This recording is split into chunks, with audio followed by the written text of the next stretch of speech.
Between the hedges, Georgia dogs coming out. War Eagle flying over Jordan hair skies.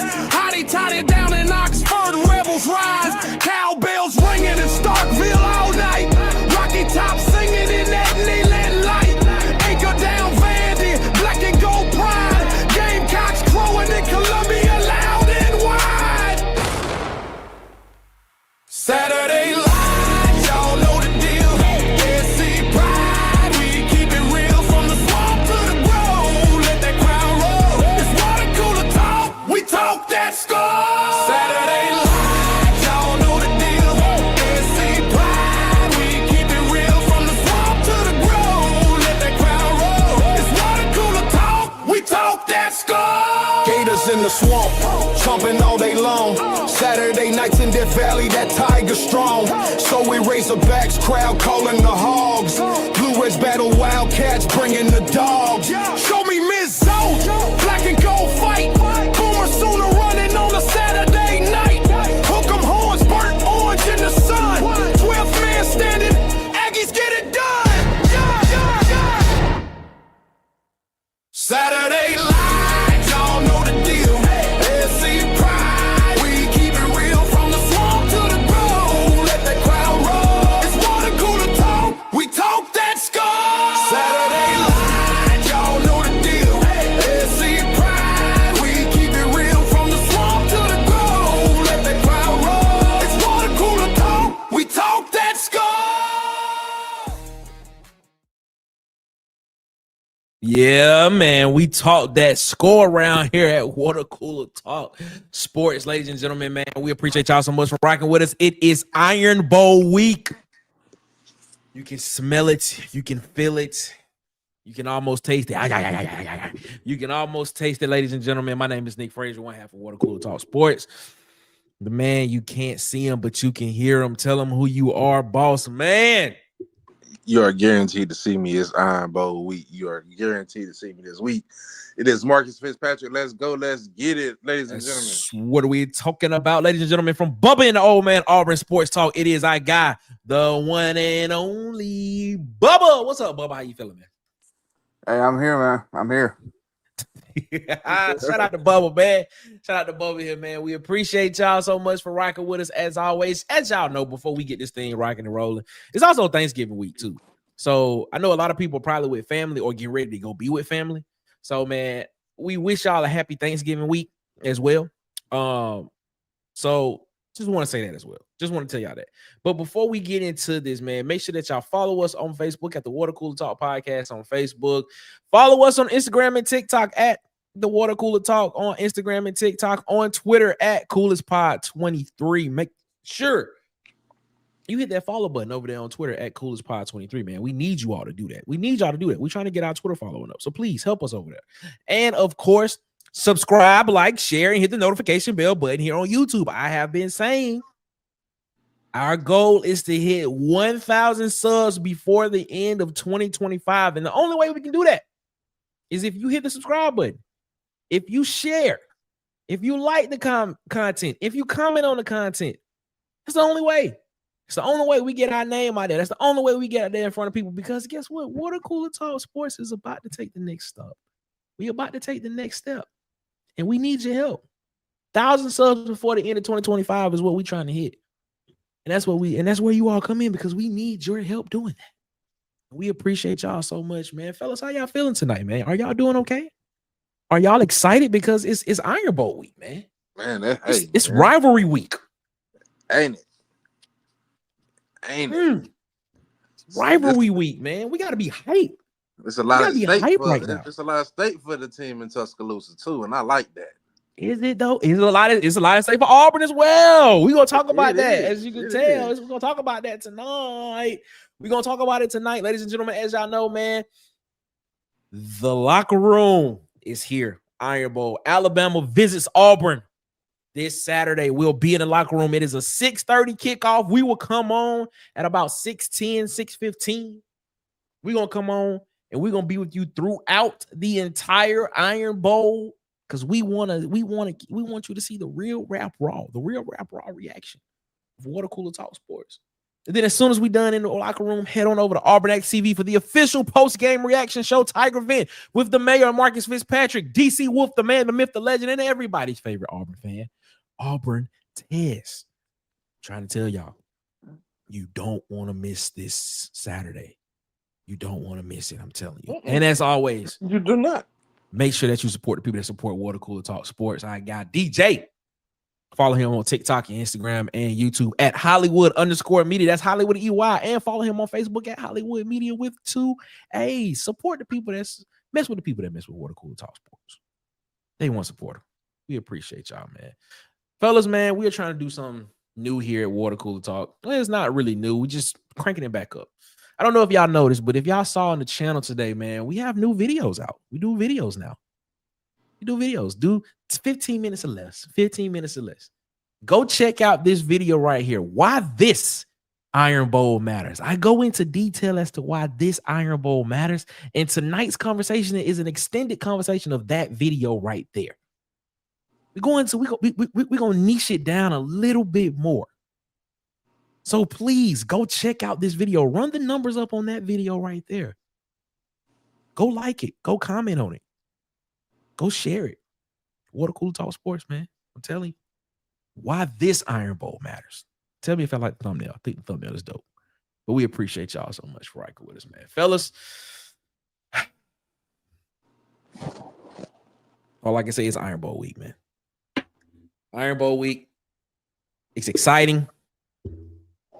Everything in this in the state of Alabama is gonna be stopped really after Wednesday because everybody's gonna be heading to Auburn to get their tailgating spots ready. They're probably gonna do Thanksgiving at Auburn. Yes, sir. Everybody's gonna be sitting down and getting ready to. I want to talk about something at the end of the show that kind of just upsetted me, but man, I tell you. We're going to talk about it, man. Shout out to everybody that's in the chat with us tonight. Shout out to our guy, Auburn Dad, in the chat. What's up, Auburn Dad, man? How you feeling, my guy? How you feeling? Auburn Dad is in the chat with us. The king of the comments, Travell, is in the chat. What's up, Travell? How you feeling, man? Hope all is good with you, my guy. The legend of Sweet Sugar Bear Williams, though, Rooster Mac, the Huggy Beard is in the chat with us, man. What it is, though? What's up, my guy? How you feeling? Rodney Williamson. Alabama. Speaking of that, I got something. Shout out Rodney. Rodney sent me this in the mail. He sent me this. Sent me the shirt. I got the shirt, Rodney. There it is. With the Black Magic logo on the chest. Okay. Black Magic logo on the chest. So hold on. Let me do it like this. The Black Magic logo on the chest. You can see it there. Hold up. Wait. No, you can't. There it is. You can see the Black Magic logo on the chest right there. On the sleeve, you got. Oh, let me get it out so you can see it. Man, just came in the mail today, as a matter of fact. You got the Black Magic on the sleeve there. Nice. You see that? See the Black Magic on the sleeve.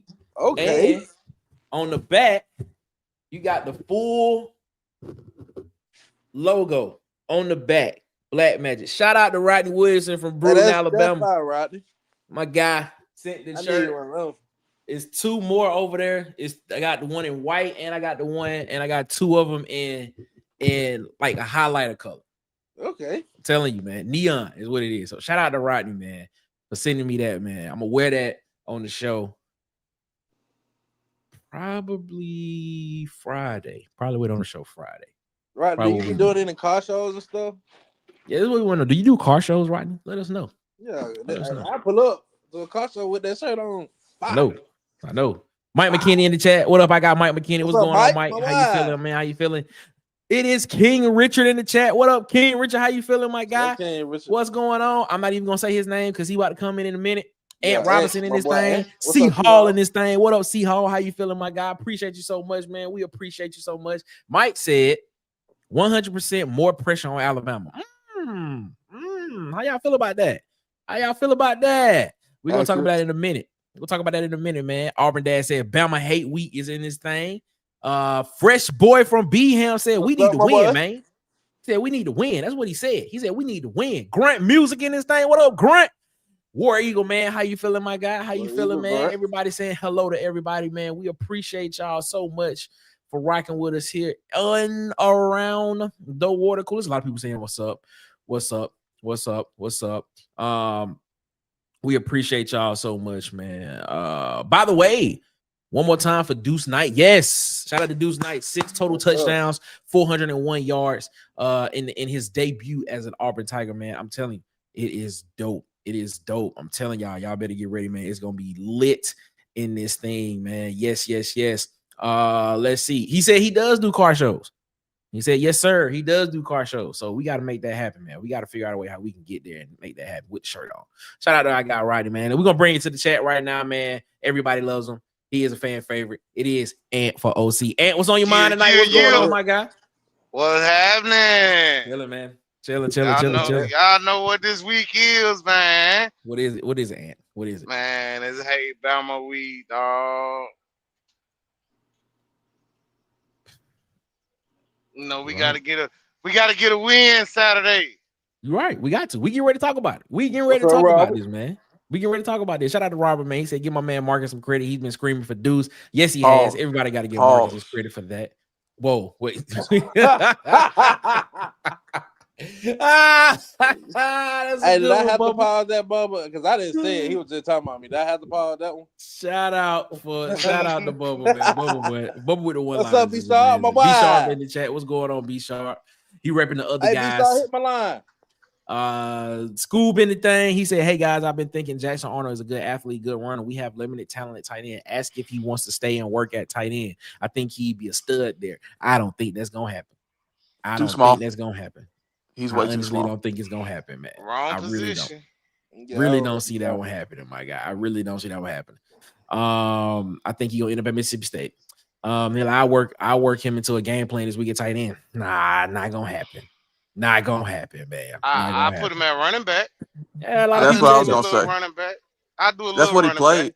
That's what he played most of his high school career anyway, was running back. So yeah.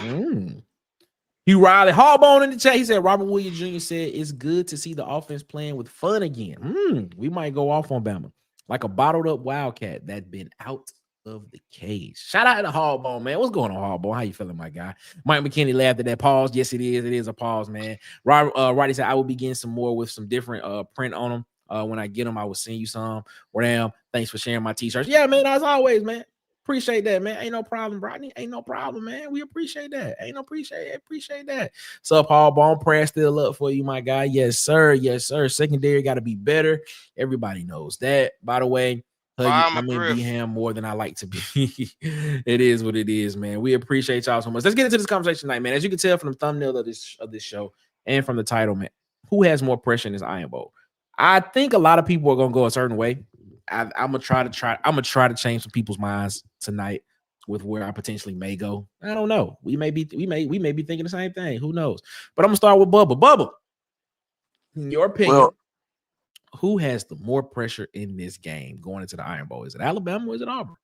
I'm not even gonna go program. I think most of the pressure is on DJ Durkin to win this game. Try and force. Okay, DJ Durkin.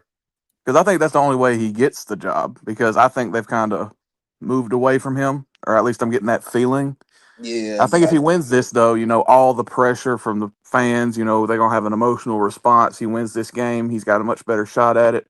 But overall program, it's got to be Bama, specifically Kalen DeBoer, because if he misses the playoffs for a second straight season in the 12-team era, they're gonna run his ass out of town.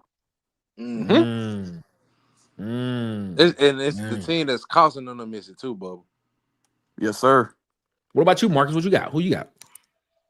Man, I wholeheartedly agree with Bubba, man, for every reason he named. Like, I think the pressure is on Durkin to win this game because then you bring the conversation in because, like I think Bubba alluded to, I think all the talk is going to Summerall right now, and with the win here, you bring that conversation back in your house because the fan base would be pushing so hard.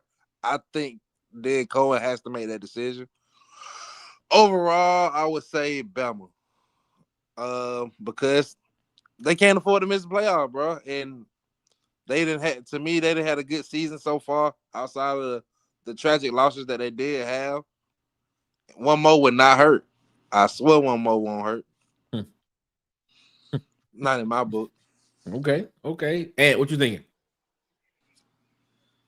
I agree. I agree with what both of them said, but for right now, like as of today, I think it's more pressure gonna be on Bama because you already got talks of the boys, the leader for the Penn State job. Also, like Bubba and Marcus said, another year you missed the playoffs, and this time it's gonna be Auburn the cause of you missing it. So it's like right now it's more pressure on Bama, but after the Lane, after you see what Lane do, I agree it's gonna be a lot of pressure on Durkin to win too. So both all three of y'all kind of say the same thing. Overall, Bama. Y'all think there's more pressure overall on Bama, but individually, y'all think that Durkin has the most pressure on him? No, I don't think Durkin feels pressure, to be honest. But in terms of who has the most pressure on them to win this game, it's him, I think. It goes to if he wants to be a head coach, even if he wants to be a head coach, that's what I would say. If he wants to be a head coach at Auburn, the pressure is on. But if he doesn't, if he's happy being defensive coordinator, it's the boy. Yeah, that's what I was gonna say too, Mark. Is like you know he already got the DC job on lock and in everybody's eyes at Auburn anyway. Yeah. So the He coming question back next year is, regardless.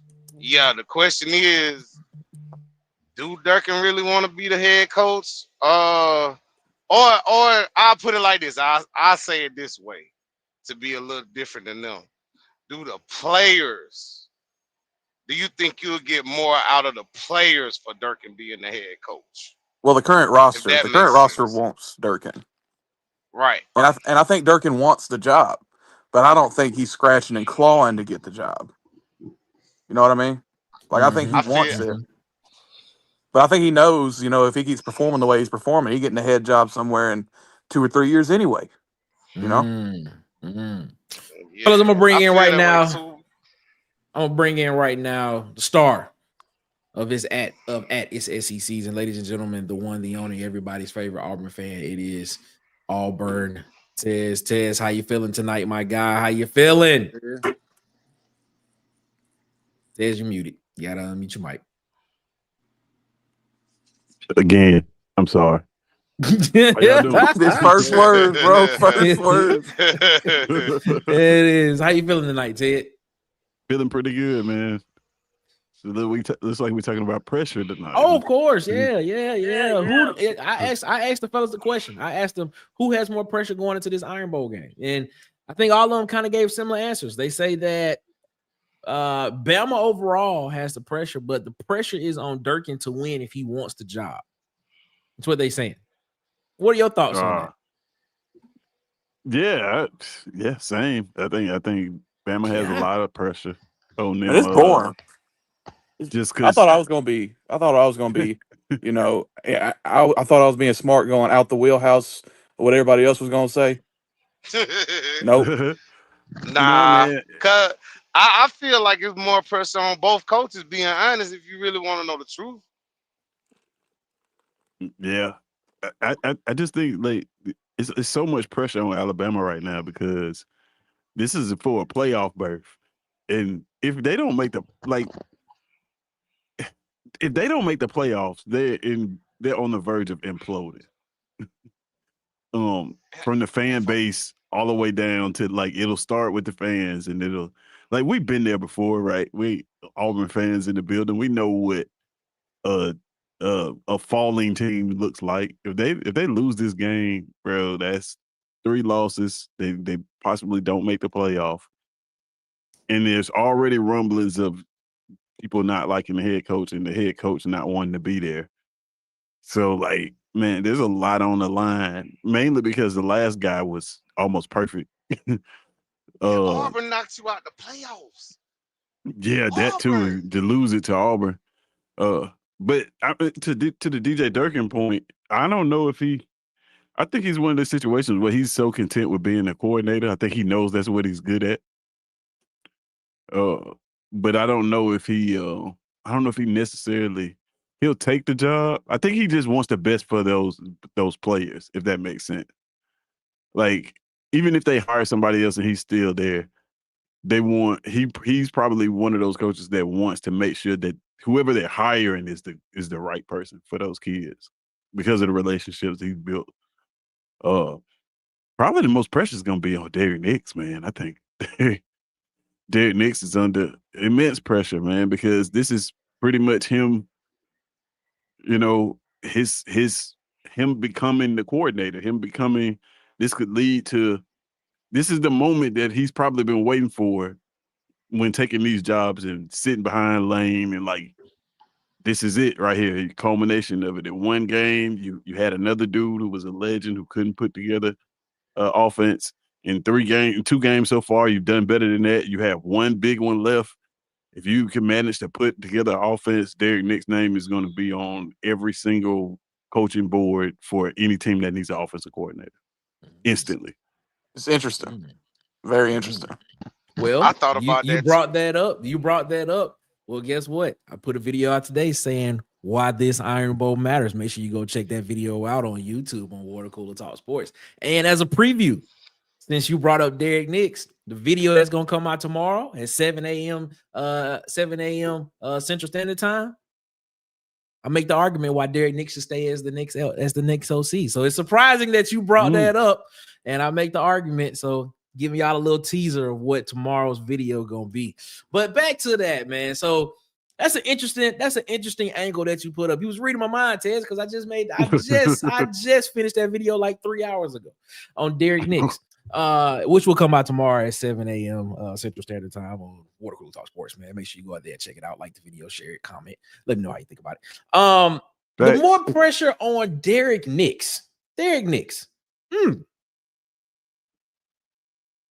Write this down. More pressure on Derrick Nix. All right, man. All right. I like this. Let's talk about that.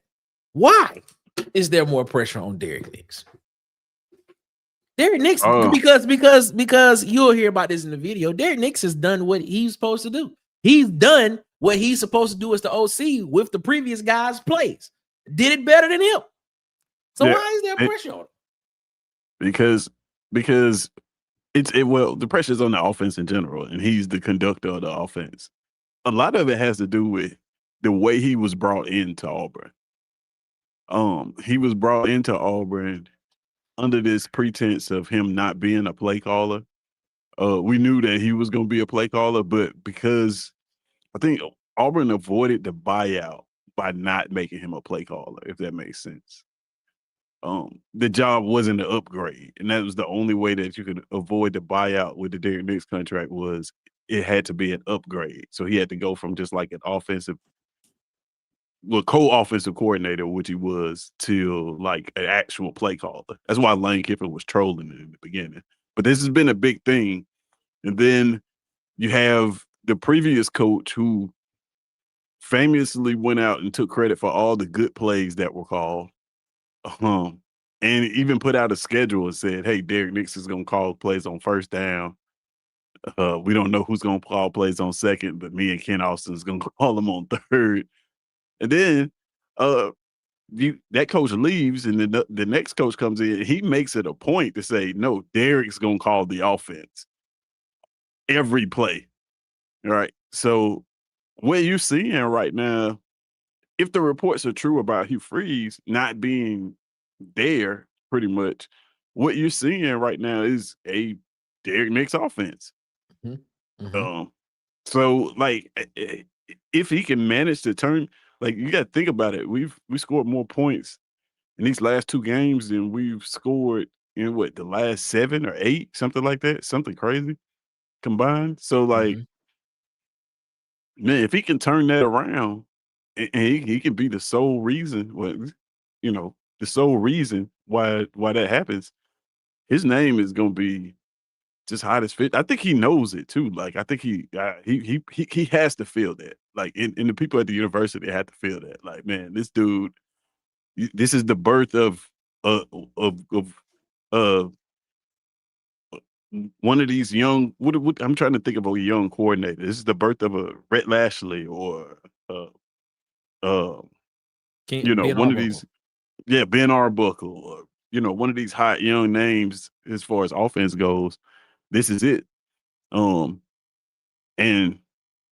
I don't know. I hadn't seen the video, but of course, because it draws tomorrow. But I bet I can agree that we probably want to try to find a way to keep this guy close to vest. Or keep this guy in some form of fashion if we can, because we don't want to be in a situation where we end up having to try to find him down the road when he's become this hot new name and he demands this super duper high price tag. So, or it to be a Rhett Lashley situation where he's at SMU doing well. We kind of wish he was the coach of Auburn, but it didn't really work out that way. Like that is what can happen with this Derrick Nix situation, I think. If I could make a quick point, like another reason why Derrick Nix might be feeling the pressure is because he spent the majority of his career in dead end positions. You look at running backs coaches and offensive line coaches. Of course, there's anomalies. Like Jeff Grimes was an offensive line coach, became an offense coordinator, but typically those positions, running backs coaches, offensive line coaches, don't get their shot to be the primary play caller. Even receivers coaches to a degree. And of course, there's anomalies like Hartline, but Derrick Nix is in his mid 50s right now, and this is his first time calling plays. Right. So I think this is a major opportunity for him, and I'm glad he's getting it, because if he would have just stayed as a running backs coach or a receivers coach, he would have probably never gotten this chance. So for him, this is a big time moment. And if he has a good showing, whether it be here, whether he goes down to a G5 to be a primary play caller, I don't see him taking another step back, falling back into a running backs or receivers coach. Derrick Nix is 45. He's 45. 45. Okay. So I just don't see him falling back into a non-play caller position, because once you get a stronghold on that play caller tag, you can't let it go. You can't let it go. Otherwise, you're going to fall back into irrelevance. So, okay. So are you saying, end up getting hired for that? So are you saying, are you saying that there is pressure on him to perform because of potentially, if he does not get the offensive coordinating job here, and he can end up becoming the OC play caller at another school? Yeah. Okay. I think when I'm talking about pressure, I don't necessarily mean pressure on him in a bad way. It's like pressure of, like if somebody told you had the winning lottery ticket, and they gave you 3 of them, you could only scratch off 1, but the winning lottery ticket is in there. And if you don't win, you just don't win. Like, nothing bad is gonna happen. You're gonna be where you at. But the pressure to pick one that's kind of what I mean when I say pressure on Derrick Nix. It's not. I don't think nothing bad can happen, because he hasn't been a principal play caller. So, like, what's the worst that can happen? He position coach. Well, he has been the principal play caller for 2 games. Well, yeah. But I'm saying, like, prior to been a good that, audition so far, though. Yeah. So what I'm saying is, it's pressure in him knowing, like, I think he probably feels like, hey, man, if I go out here and field a great offense against the Alabama defense, which is top of the SEC now, my phone is gonna light up. My life is gonna change. Yep. So we're talking about, okay, so let's define this, because we've been talking about Auburn, right? So Auburn, the pressure that who has more pressure? That's wording that I worded it that way because I think both teams have pressure. But let's define the type of pressure that both programs have. Basically, you're basically saying that Auburn has the pressure of playing with basically house money and the ability to basically see. It's almost like you just said, almost like if you win, okay, You won the game. Now you potentially setting yourself up for the next phase because we don't know who's going to be in the next regime. Even though there are reports out here speculating of who the person is going to be. But if you lose, it is what it is. You know what I'm saying? Right. That's basically what you're saying. Now let's talk about Alabama.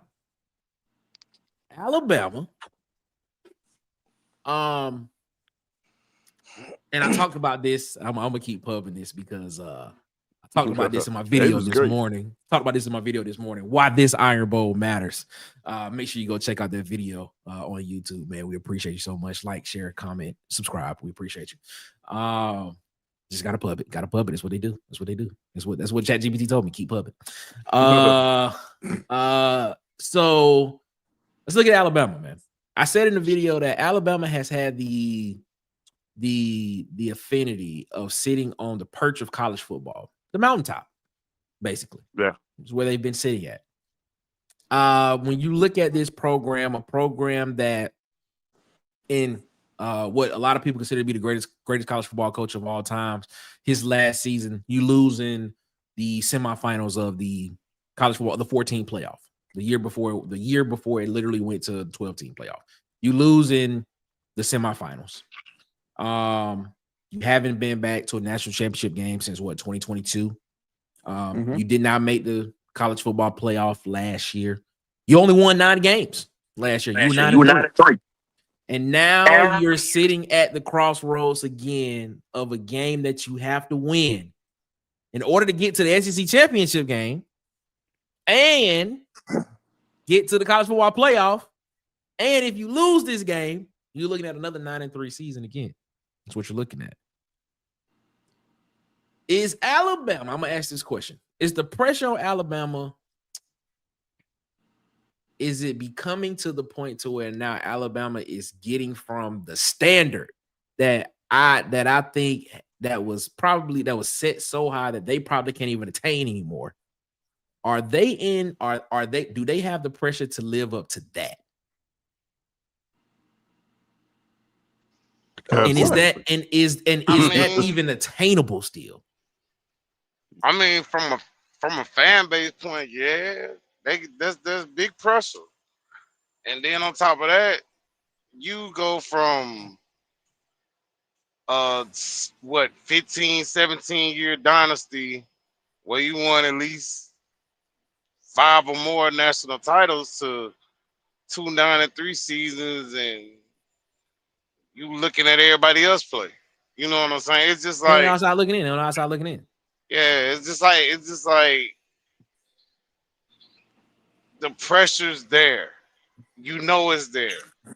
And you can be the team that actually knocks Bama on down that pedestal more.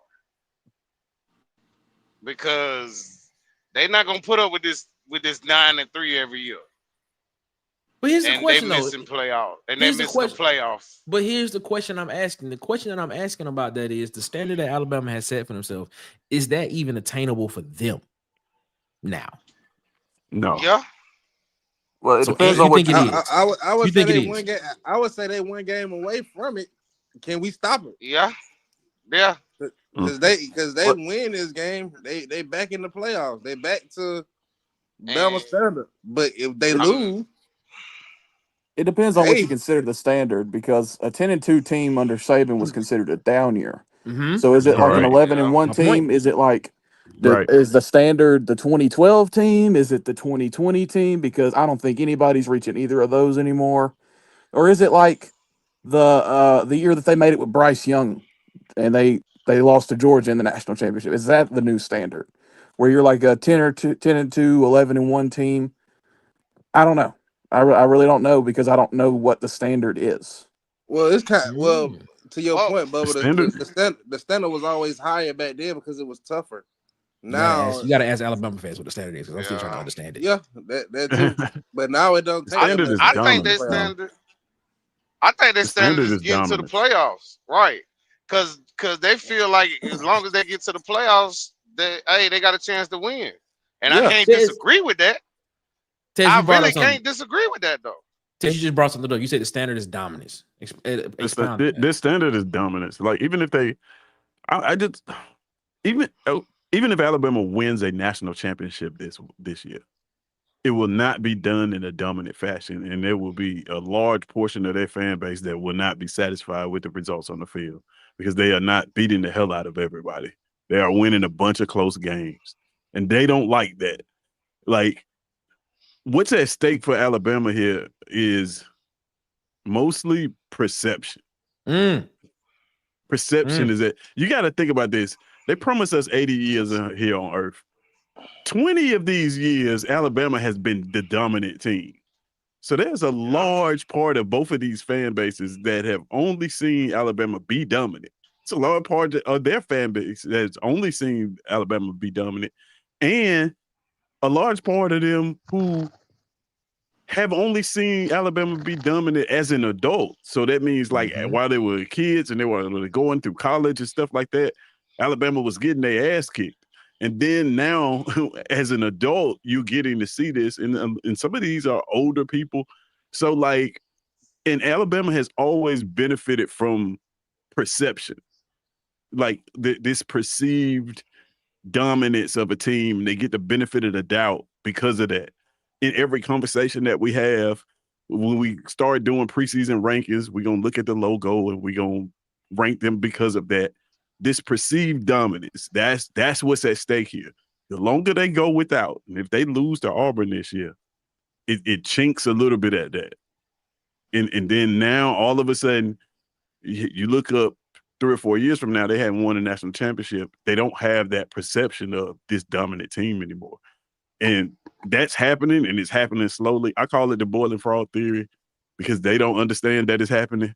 But yeah, that's what's at stake at this game. It's perception. Because if this Auburn team goes out there and beats y'all, this is not Nick Saban's.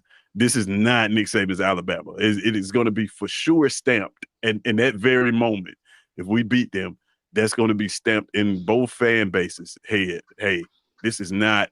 That dude is fully retired now. This is a different football team. And it's going to send a signal to a lot of people like, no, we don't fear them like that. We still respect them, but we don't fear them like that no more. It's like when Debo got hit with the brick. This is exactly this moment right here.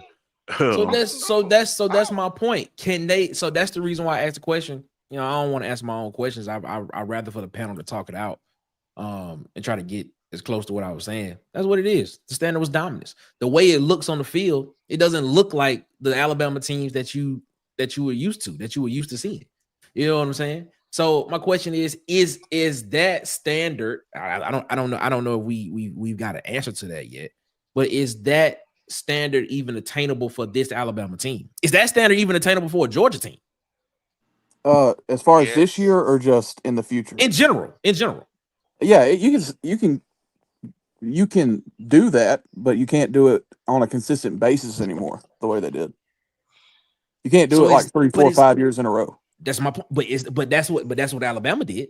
Alabama exactly. did. Well, but I would say this though. I would say this, and I hate to say it.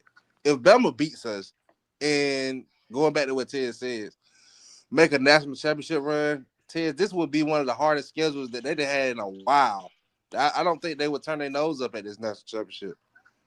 They won't turn their nose up at it, but they'll know it ain't the same. No, it's more so about how they went about doing it. Like if you listen to Alabama fans right now, they want to push people around. They want the same thing we begging for: run the football, push people around. They want to look like they're head and shoulders better than the teams that they're playing, and they haven't looked like that all year. Like, of course they'll take the national championship. They take all of them, but like,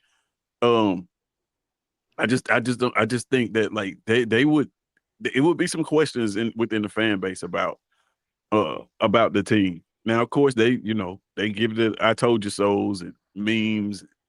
Y'all said this and all that. They would do that, but at the same time, like going into next season, they would know like, man, this is a little bit different, and that's already been established. Like this team and this coaching staff doesn't play the brand of football that they want from a fan base standpoint. Not at all down there in Tuscaloosa.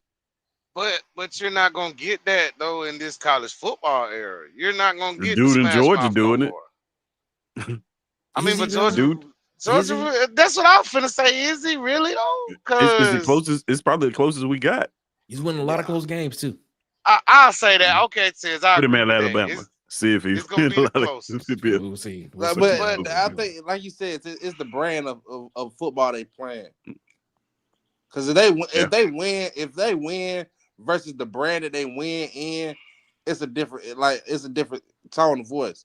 So Marcus, you saying they could still be dominant, but they could be dominant in a different way in the way they play the game. Yeah, but they don't have to be. They don't have to be. They don't have to push people around like Tez is saying. That's what you're saying. They can actually do it through the air. Is what you're trying to say. Yeah, I don't want to say that. Hell no. I mean, you just said it. I'm just saying if they win this game here, Lord forbid, and run the table, it still shows a sense of dominance. It's just not the brand that, like Ted said, that we're accustomed to seeing from Bama. Yeah. So here's the thing though. Like with this dominance, the reason why we're talking about this brand of football and we associate it with dominance is because when you throw the football, a lot of things have to happen. He has to throw the ball right. Receiver has to catch it. Yeah. Like there's a lot of moving parts for you to gain yards. When running the ball, most of it is, what happens on the offensive line, and then running back. Like it's very low risk, low reward. So it's tough to think about it. What dynasties in college football have there been that primarily did it through the air? None. Like it's tough to sustain that. Yeah. You can win 1 year here and there, but in order to sustain success that we're talking about, you have to be able to push people around. That's the only thing that's guaranteed. That's facts, from game to game. If you can move your man against his will, the rest of it is kind of just chance. You really just taking chances. Passing game is just taking chances at a bunch of good plays. You try to find the best plays and connect on as many of them as you can. There's nothing more guaranteed than turning around and handing the football off. I mean, Mike like I said, Mike McKinney said, "Can we stop acting like that dominance has been recent?" It has just 5 years ago. It's just been recent against Auburn. Since 2019, in my opinion. No, 2020 team is one of the best teams ever. Yeah, Mac Jones, Devontae Smith. They dominated, but after that point, it was the bubble championship. It was. Yep. Yeah, exactly. I mean, you 10,000 people in the stand. You can't say it was the bubble championship just because of a health of something that was dealing with people's health. I mean, they still played the game, they still went on the field, and they still beat teams. And everybody had the same situation. Everybody was dealing with the same set of circumstances. Yeah, I mean, I get what you're saying. Like, I understand when people say it about LeBron having a bubble championship. They actually created an environment that for people in a situation where you got 10,000 people, in a situation where you got 10,000 people in the stand, right? When you take away the elevated environment, of course, the team with the best roster in the country is going to win. No, the team that executes the best is going to win. And that's usually the best players in the world. Yep. You can't take that away from them. That's why I'm like, I get it. I get it. Okay, man. All right. 15-0 is still insane. Go ahead, Bubba. Go ahead, Bubba. 15-0, full SEC schedule, then playoff schedule. That's still dominant and insane. So is there any argument that anybody on this panel any argument or any way you can see that where we can say that from a let's not look at it from an on the field perspective, but let's look at it from a program perspective, from a institutional organizational perspective, that there's more pressure on Auburn to win this game? I don't think so. I don't think so. Okay. Bubba doesn't think so. Yeah, I don't think so. Other than it's at home, it's in your own stadium. You mean from just personnel wise, like coaching? And I mean, no, just from any particular just off the field though. Yeah, off the field. It okay. I think we all agree that when it comes to postseason play, championship aspirations, and things and stuff of that nature, I think we all think that the edge is to Alabama, because if you don't win the game, you're not in the SEC championship game. You're out of the playoffs. You're 9-3 again. You're on the outside looking in again at other teams play in a spot that you used to be that people used to just mark you in as you just write Alabama in there. You know, I think everybody. I think everybody says the edge in that particular situation goes to Alabama. But when we look at it from a whole, when you look at it from okay, if Auburn loses this game, it does take DJ Durkin out of it more than likely takes DJ Durkin out of the running for being consideration of being the head coach. It does probably take Derrick Nix out of the consideration from being the offensive coordinator. You potentially look at a roster of guys that probably won't be here in 2026. You're probably looking at roster turnover potentially, depending on who's hired. You're probably looking at guys that you're probably looking at one of your star players entering the portal. You're probably looking at guys not wanting to gel with who the new coach is coming in. They don't want to be a part of it. They want to go. They may want to go somewhere else where it's a more established and steady situation where they know they can win right now. I mean, is there other things on there that are outside of just the play on the field that you can look at and just say, if this happens, it could be a ripple effect of things that happen. Like for example, I think like for example, like Tez made an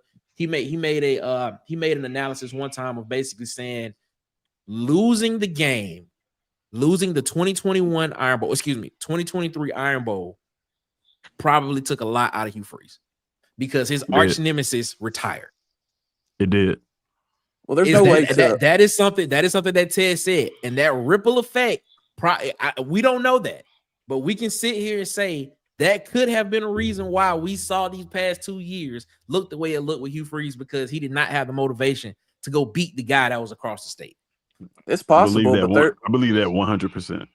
There's no way to anticipate that. There's no way to anticipate that with this game. If you lose, unless Auburn just gets blown out and there's bad body language and Durkin's losing his mind and the offense just looks like a mess.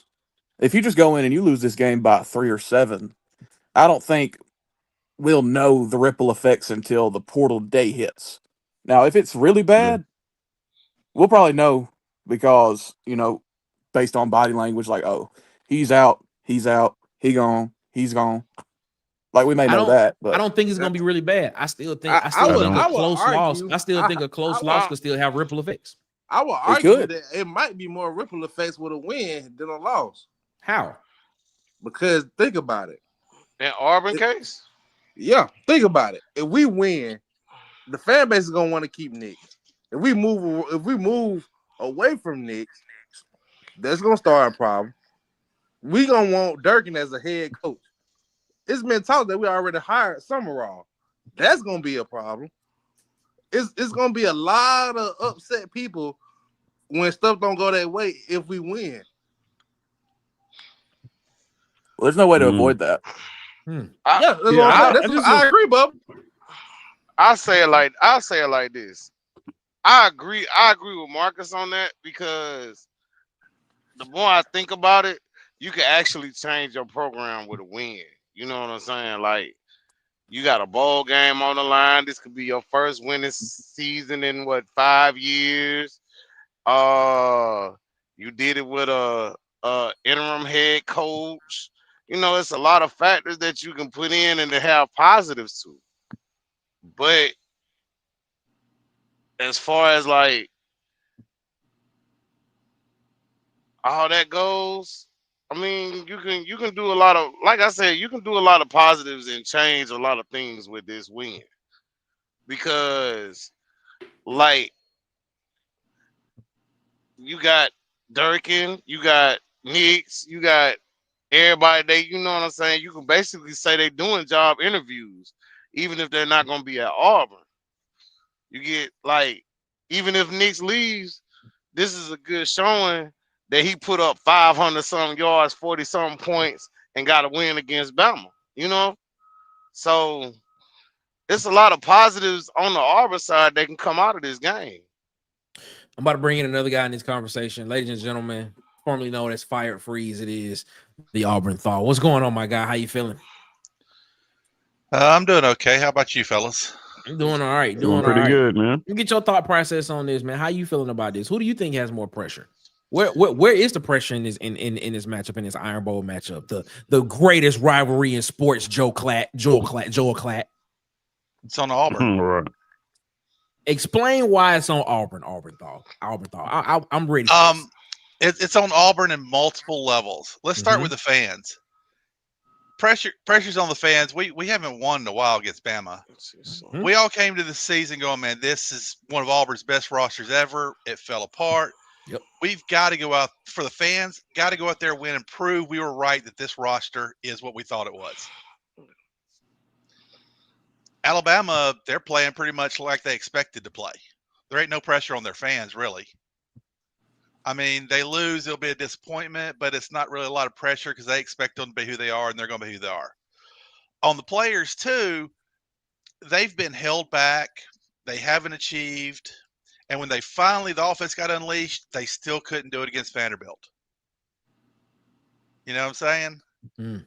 They've got to prove they can finish a big game. Mm. That's the pressure on the Auburn players. And the coaching staff, Nix, he's out there auditioning for his next job. He's probably not going to be, unless they hire Durkin, he's probably not the OC here. So he's auditioning. He needs to show out to get the best next OC job he can get. Watch my video tomorrow and see why I disagree with that. If they bring in Summerall is going to keep Durkin and Nix, I don't think. But you have different opinion, that's fine. And then you've got DJ Durkin. He wants this job. He's not desperate for it, but he wants it. He wants to win for these kids. He bleeds for these kids. So all the pressure's on him to find a way to stop the Alabama offense enough so that Nix's offense can do its thing and Auburn can win. I think DeBoer's half off the door and don't care. I think DeBoer's looking at Penn State up there going, these fans ain't crazy. They get mad when I don't wear a black hoodie. I agree with that. I think that's where he's going to next year. I think he's gonna end up being there. I really do. I think he's tired of that Alabama fan base. Honestly. Hey, Marcus. Me and my homeboy had to talk about this, right? The crazy part about it is if you got him leaving, Sark might be the next coach at Alabama. Depending on A&M gang. I seen a rumor on Instagram said that Lane Kiffin been holding out just to see what the boy gonna do. You know that's what he's doing. He wants that Alabama job. That'll be crazy. After LSU from offering him $90 million, that'll be crazy. But you know he was in Florida Thursday. I heard Florida offered him almost $100 million. Man, everybody doing all this for Lane just for him to come there and can't win the big game. Gonna be deadly. Pressure builds diamonds. Bust pipes. Man, I tell you, man, that's a great conversation, man. Iron Bowl week is here. I don't want to keep y'all too long tonight because it is Thanksgiving week.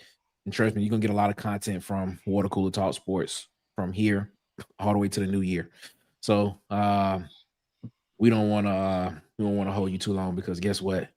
We'll be back tomorrow. If you have not already, ladies and gentlemen, please go and watch the video why this Iron Bowl matters and give you a breakdown of why I believe this Iron Bowl matters and why it should matter and why it might be the most important Iron Bowl in a number of years. So go watch that video. And then tomorrow morning, 7 a.m. Central Standard Time, I go into detail and I tell you why I think that Derrick Nix should stay as the next OC for Auburn sports. For Auburn football next week. I like the little picture at the bottom. I'm just saying.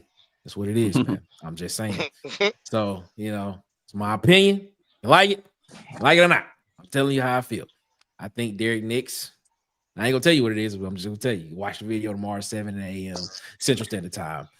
It is what it is. Fellas, man, we appreciate y'all so much, man, for rocking with us here around the water cooler tonight, man. We don't want to hold y'all too long. I know a lot of people getting ready to go be with family tonight. It is Thanksgiving week. So we thank y'all for that as well. As y'all know, man, we'll be in the locker room this week. And of course, man, Alabama and Auburn. Y'all get ready, man. 6:30 p.m. kickoff. We'll be in the locker room about 6:10, 6:15. We'll be getting ready to make that rock and roll, and we'll be ready to go. We'll be watching the game with you, man. As always, man, make sure you head on over to Tiger Vent as soon as the locker room is over with I got DC Wolf, Marcus Fitzpatrick, and Auburn Tez, man. It's going to be a great show. I'm telling you. It's going to be a great show. Make sure you subscribe to these channels on YouTube as well, at his SECs and at Tight Sports Alabama Football Megacast. I got DC over at Auburn_Addicts TV. Oh, I got Dustin over at the Uptempo Podcast. Be Sharp over at the Sharpshooter Sports Talk. Vandy Chris over at the Golden Broom Podcast. And, of course, the Huggy Beard himself on YouTube and the Huggy Beard on Twitter as well. Follow our guy, Bubba, and the old man Auburn Sports Talk on YouTube as well. JMHO Sports Talk, what I got Coach Sean, and On the Block Sports with Coach Carl as well, man. Also, man, make sure you support the people that mess with the Water Cooler Talk podcast. Shout out to our guy DJ Hollywood Media. Follow him on TikTok, Instagram, and YouTube at Hollywood_media. Follow him on Facebook at Hollywood Media with 2 A's, man. We appreciate y'all so much. That's what the people that mess with Water Cooler Talk Sports, man. We thank y'all so much for that, man. Let's take a look in the comments real quick before we get up out of here, man. As always, because telling you, it's gonna be great, man. It's gonna be great. Phil Will in the chat, he said pressure. Yeah, pressure Nick. It creates diamonds. Yes, it does. Bust pipes, so it creates diamonds. I'm telling you, this is what it is. Tim in the chat with the Paul Mooney. Every time I say it, just made me laugh. Every time I see it, the Paul Mooney thumbnail, man. He said Lane wanted to be the guy after the guy after the guy. Wait. Lane wanted to be the guy after Saban. Oh, okay. That's why I think he stays at Ole Miss this year waiting. Oh, interesting. Okay. Yo, Rodney Williamson said hit the like button, man. Shout out to Rodney, man, for the shirt. Man, I'm going to put that thing on Friday. We're going to make it rock. We're going to make it happen, man. Shout out to Rodney. Black Magic, man. We appreciate it, man. Nick is kicking up a notch with the content. Yes, I am. Telling you, man. I'm telling you, it's coming. Content coming. I'm telling you, Water Cooler Talk Sports, we going this way. We're going this way, just like that. This is how we going, just like that. We going that way. It's coming, man. Sweet stuff for 256 in the chat. Look out for Chip Kelly. Just got fired by the Las Vegas Raiders as their OC today. Yeah. Could he be making a comeback to the college ranks? Could be interesting to see, man. Oregon game tonight. Auburn men's basketball is playing Oregon tonight. Shout out to the Auburn's women's team, undefeated. Yeah. Shout out to Coach Larry Vickers. The Auburn women's team is undefeated right now, and they are looking good. Even though he did say in a press conference, I had a chance to watch one of his press conferences. He said he wished they would have lost one of the games so that they can stay locked into the game and they knew exactly what it is. I like that from a coach. Get you guys. I mean, it is what it is. You don't want to lose a game, but maybe losing the game will help the team in the long run. Who knows? It is what it is, man. I got Auburn Dad. Shout out to him, man. We appreciate. I think talking about the Oregon game. I think we're gonna get ready to watch it in a minute. I still don't get why DC and Tez is using the memory eraser on folks. What are you talking about? What are you talking about? On the thumbnail for oh, you talking about the Men in Black thing? Yeah, I still don't understand that. You gotta ask DC that question. You know what it is. King Richard in the chat. These last 4 years of football. Yeah, I know, right? That part. Hey, King Richard in the chat, man. He said, "Remember when I said what we would do if Knicks averaged 38 points in the last 3 games? He's averaging 50 right now. Oh yeah, 50 points, 100 points in the last 2 games, man. I'm telling you." Gonna be crazy, man. It's gonna be crazy. Shout out to Lil Huggy. Tell Lil Huggy we said what it is, do what it is, what it can be, what it should be. Lil Huggy. Shout out to Lil Huggy, man. Oh, no problem, Rodney, man. We appreciate you, man. Motivated and dedicated. Did I say that right? Yeah. 98. He said, is that the Marine Triton? I think so. yeah. That is. Shout out to him, man. Appreciate your service, man. He said Auburn by 3 in overtime. He said he wants y'all to remember that he called it. I got you. I got my prediction Friday. Y'all might be a little surprised by what I say on mine. All right. We hear you. We giving predictions. Yes, Mike. Screw Joe. Man, did y'all not hear what this man said? He was wild. He's a bum. He's a bum. I said, stop it, bro. Like, are you serious right now? He said that the Iron Bowl is not in the same hemisphere as the Ohio State-Michigan rivalry. Clown. Yeah. What? Man, I said, you got to be out your mind, bro.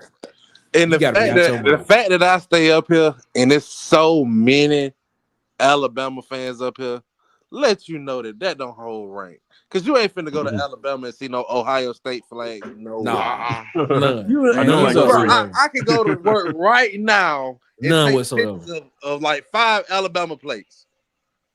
That Just man, like when I roll tide, roll Man. tide, roll tide. You ain't finna Joe go to Klatt. Alabama and see no Michigan, no Ohio State, no nothing, nowhere. And to be honest, there's a lot of Auburn fans over there too now. Don't get it twisted. man, when I It is heard that, weird. man, when I heard Yeah, I want to he's throw something wild. at my TV. I was like, but if I throw something at my TV, I'm gonna break it. I Joe was like, man, Klatt. that's ooh. Joe Go ahead, Klatt is a certified Big Ten bitch. who you telling? Uh-oh. I mean, who you telling, man? Like, come on, bro. Look, Like that was this just it just man. didn't make So any that's sense. the second bad take he had. Remember what he said about a month ago now. About Yep. how What he's Auburn is not the best job. your best job, yeah, in And, the state, in his own and state, because yeah, Alabama. in its own state. I still think Auburn's the best job open right now. Yeah. Listen, It's tough. Joe Klatt, man, come on, bro. You gotta stop it, man. You gotta stop it. It's not in the same hemisphere. I can Right. understand. I can understand him saying it probably has not had the same, in the past Significant- couple of years significant because value. yeah, I can hear him saying that, but the same hemisphere, my dog. Yeah, man. You gotta stop that, bro. You can't say that, man. That's ridiculous. That's ridiculous. That's ridiculous, man. I ain't like that. Well, I ain't like that at all. you know them Big Ten guys. They don't like SEC period anyway. So That's facts. they, They can't they stand gonna that. say, yeah, they can't stand us now. That man said Klatt definitely ain't got the green Stacy's with the gold belt buckle, man. Shout out to the Huggy. We done brought that back out, man. The green Yeah. Stacey Adams with the gold belt buckle, man. He Shout out definitely to don't Huggy, man. Shout out to him, man. I get a fool, bro. Shout out. We done brought it back I out, get a man. fool, bro. It's been like almost He a going year through his since we revenge said thing. that, bro. Shout out to Huggy, man. But I like it. I like it, man. I like it. My bad. Man. It is what it is, man. We appreciate y'all so much for rocking with us, man. Auburn Thaw. What you gotta say to people before we get up out of here, my guy? Hate. Mhm. War like Eagle, happy Thanksgiving, everybody. Same to you, War Auburn Eagle. Thaw, man. We Yeah, appreciate Auburn y'all, Thaw. man, so much, man. Shout out to Auburn Thaw, man, for always coming in and rocking with us, aka Fired Freeze. So he used to be. Can't wait to see what his new name is gonna be when the new coach is hired. I'm pretty sure he's been thinking of names already. Christian McCaffrey just fumbled. Carolina Panthers. Come on, Carolina. You got to recover that, my guy. You got to recover that. Oh, man. And what you got to say to people before we get up out of here, man? The SEC is the best conference in the nation, and you'll see why this weekend. All right. There it is.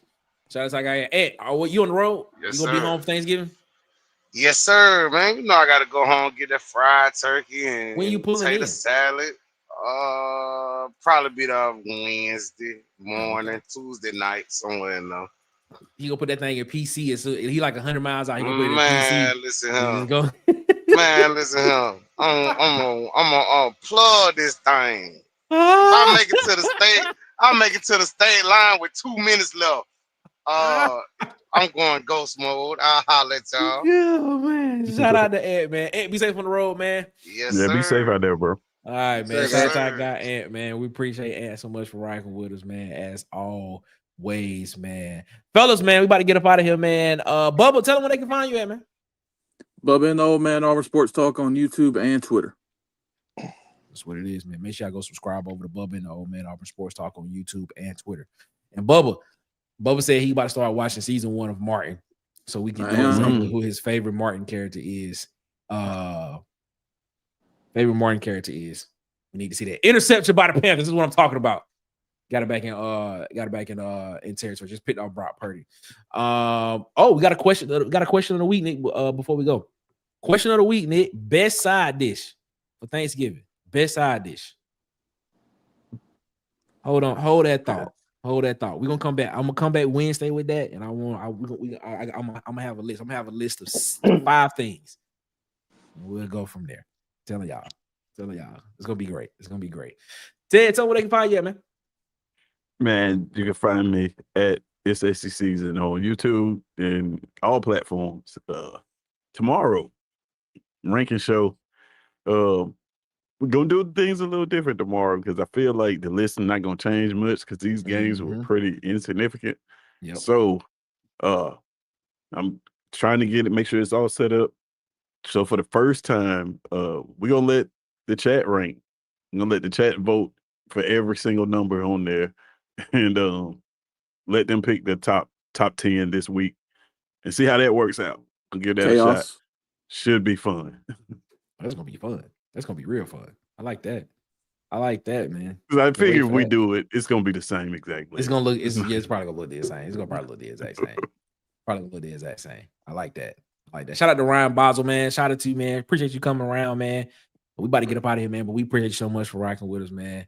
We already got one. Ryan said mac and cheese, probably number one. I agree. I just want to say they go that's my really. Y'all don't like collard greens?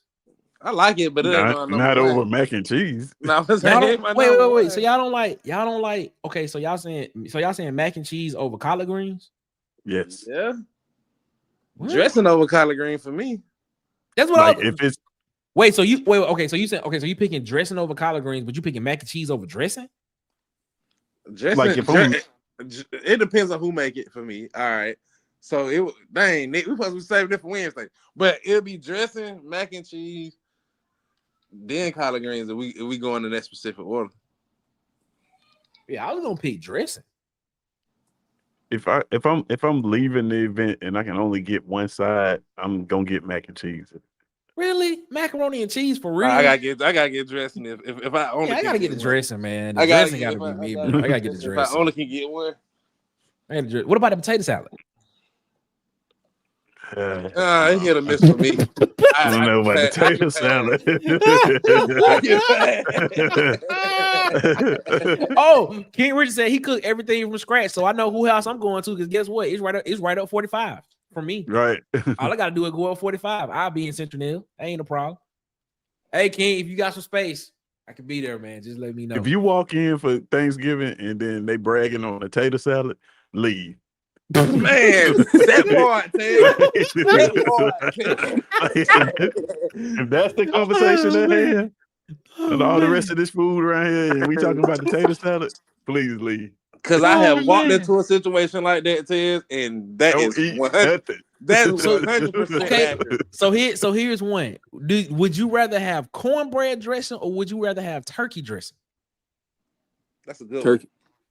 Turkey dressing. Yeah, I like cornbread dressing. I like cornbread, period. Yeah, I like cornbread. Yeah, I like cornbread too. I do too. But the turkey dressing be just moist though. It be moist. It be so good. Yeah. Oh man, it's so good. My grandma. Woo! So Ted, I got a story real quick before we get up out of here. She said Ted just ain't never had no quality tater salad. I'm just saying. To his point though. To his point, so up north, I always felt like people couldn't cook. So my first Thanksgiving up here, my auntie had a dinner cater, and they just kept bragging about the potato salad. And I'm like, bro, I don't even like potato salad. So I tried. I'm like, this is pretty decent. Man, I tried everything else. It didn't have no. The dressing went dressing. Everything else, the mac and cheese. Exactly. I was like, bro, what?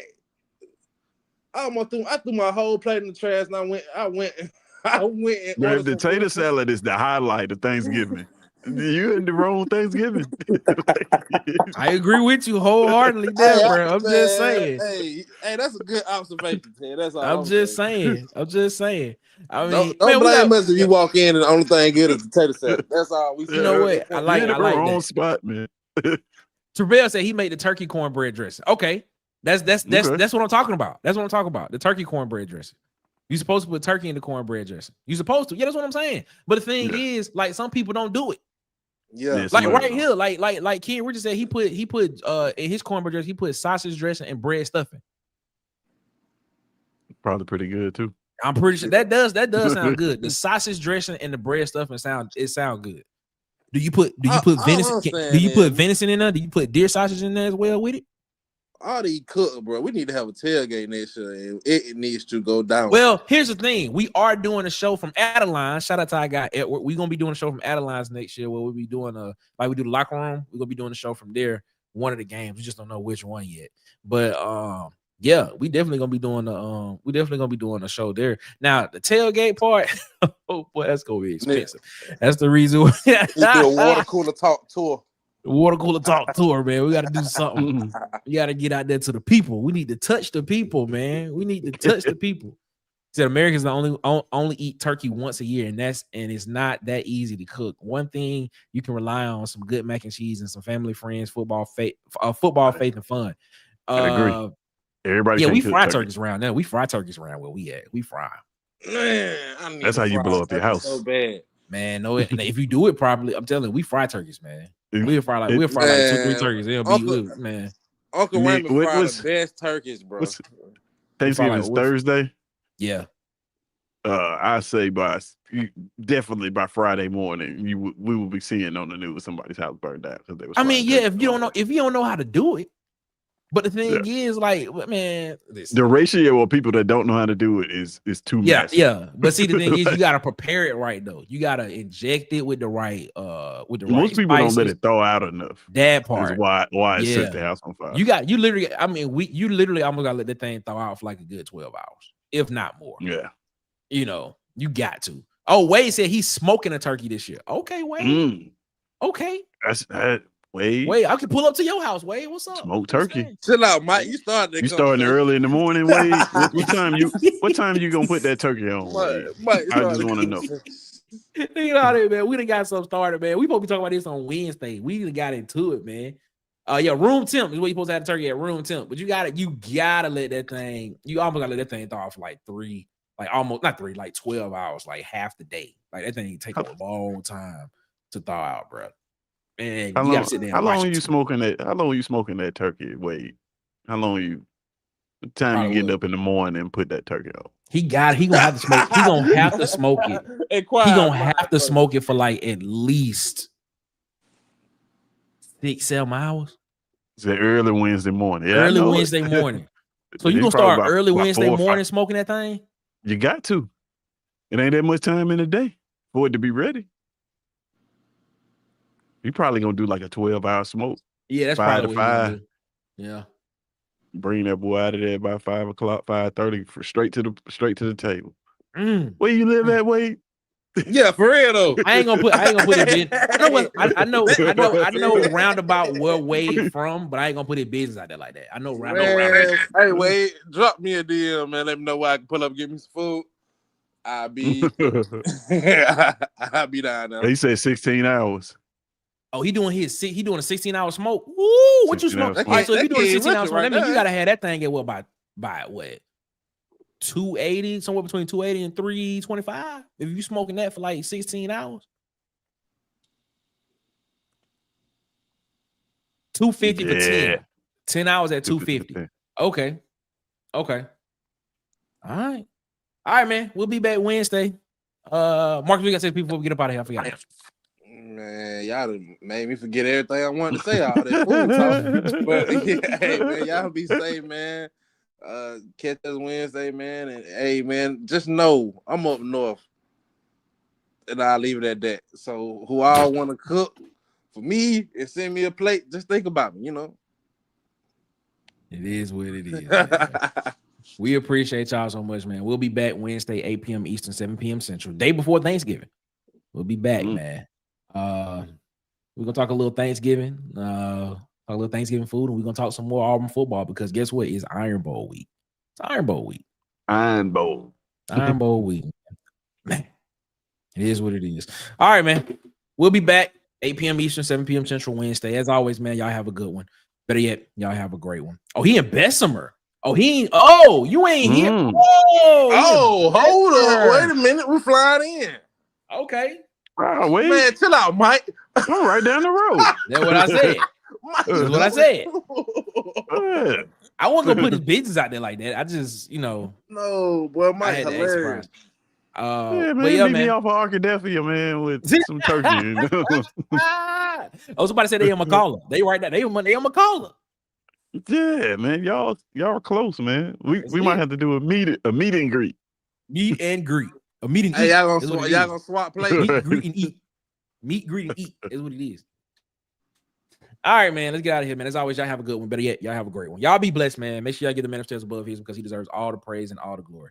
And until Wednesday, 8 p.m. Eastern, 7 p.m. Central, ladies and gentlemen, it is one love. And guess what? We are out this month. Stay out of the West End, Ant. Can't go. No, stay out of the West End. No, bro. And we out this thing, man. Y'all be easy. We out. Boys and girls of all ages, you're tuned into the Water Cooler Talk podcast, the biggest podcast in the world. Yeah. Thanks for checking out this episode of Water Cooler Talks with your hosts, Nick Frazier and Marcus Fitzpatrick. Make sure you like and subscribe on your favorite podcast platform so that you never miss an episode.